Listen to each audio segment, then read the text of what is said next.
We're going to get into World War II and look at all the different reasons why World War II occurred. Remember, as we studied World War I, that the Treaty of Versailles was very difficult for Germany, and it really brought a lot of the German people were angry about it. And when Hitler rose to power, as we looked at between the wars, he promised them that he would help regain their pride, he would help their economy, and he would regain some of the land that they lost during World War I. And so he rose to power because of the promises that he made, and a lot of it had to do with how the German people felt like they were treated during World War I. Who knows whether that was fair or not? They got into the war, and hundreds of thousands of people lost their lives, and they should have paid something. And the question is still today is, was it too much? Did it lead to this second war? But we're going to look at some of the details of this, and a couple of things we're going to look at is how the Western democracies responded to this aggression, and understand how German aggression led Europe into World War II. Think about it like this. You got a big bully that bothers you every day at school or in your neighborhood, and they're coming up to you every day and either bullying you for money or just pushing you around a little bit.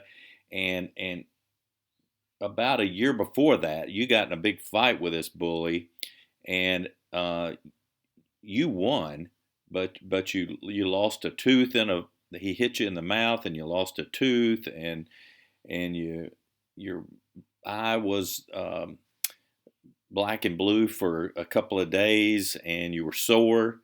And so this time he's bullying you again, and you're like, you know what?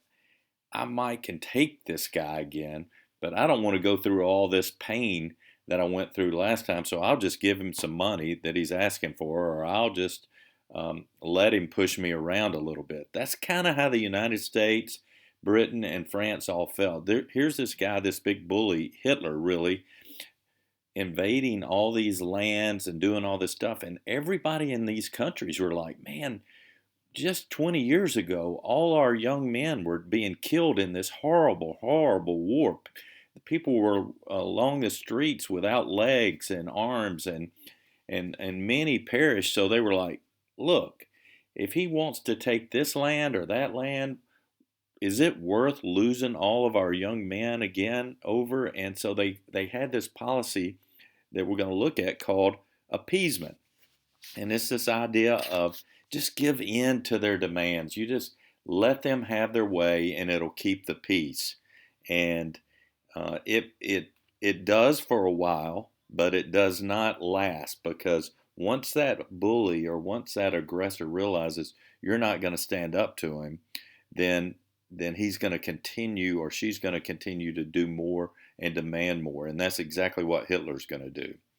And the next term is pacifism, and that is this idea, and it's really what the United States became during this transition period between World War I and II, is they were opposed to all war. A lot of the people in the United States were sick of the war after World War I, and they said, we're not getting involved in any more European wars.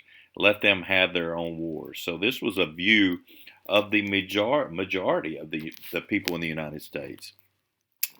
So much so that the Congress in the United States obviously passed a series of acts saying we are going to remain neutral, that Germany's being an aggressor in Europe, and Britain and France are going to probably stand up to that, but we're going to remain neutral. We're not getting involved in this European war again. The Axis powers were led by Germany, Italy, and Japan. These are the three primary. There were some smaller countries that went with them as well, but the three main enemies of the United States, Britain, and the rest of the world basically were these three: Germany, Italy, and Japan. And then the last one is this Nazi-Soviet pact. And we're going to see that it's a short-lived pact, because this is an agreement between Germany and the Soviet Union, and really Hitler initiated this for a time period because he needed the Soviet Union, and he's going to invade Poland, and he's going to promise the Soviet Union, if you'll invade from the other side, we'll just divide this country up, and we'll divide anything we conquer in Eastern Europe, we'll divide together. So there was this private agreement between the Nazis and the Soviet Union, and we're going to see later on that Hitler didn't abide by this, just like he didn't abide by any of the treaties that were set forth, and he's going to eventually turn on the Soviet Union and invade them himself. So this is just a really simple overview. Throughout the 30s, the rulers of Germany, Italy, and Japan were trying to build these new empires, but I want you to see in the larger print, we were trying to avoid Britain, France, and tried to avoid conflict through diplomacy. And each time Hitler would go into a country, we would say, okay, but no more. Or that Britain would say, okay, but don't do anything else. He would take it another step, okay, but don't do it. And you can see how he felt like, hey, the Allies are weak. They're not going to ever do anything, so I'm going to keep going. And that's basically what he did. So he rebuilt the pride in Germany. This is a picture of the German army.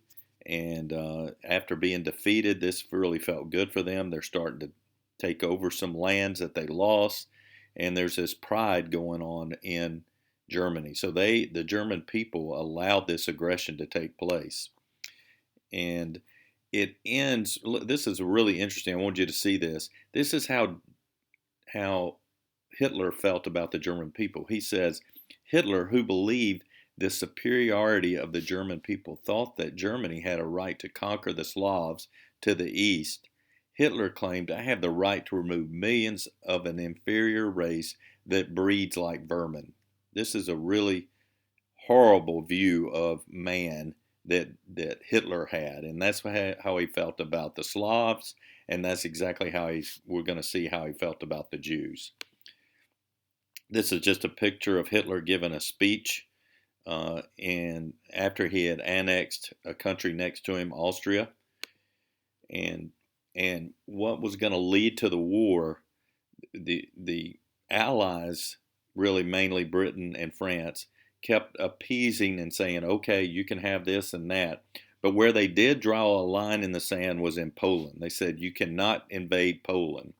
And they had an agreement with Poland that said, if you get invaded by Germany, we will go to war with you. And sure enough, Hitler, in this agreement with the Soviet Union, invaded Poland, and that brought Britain and France into World War II.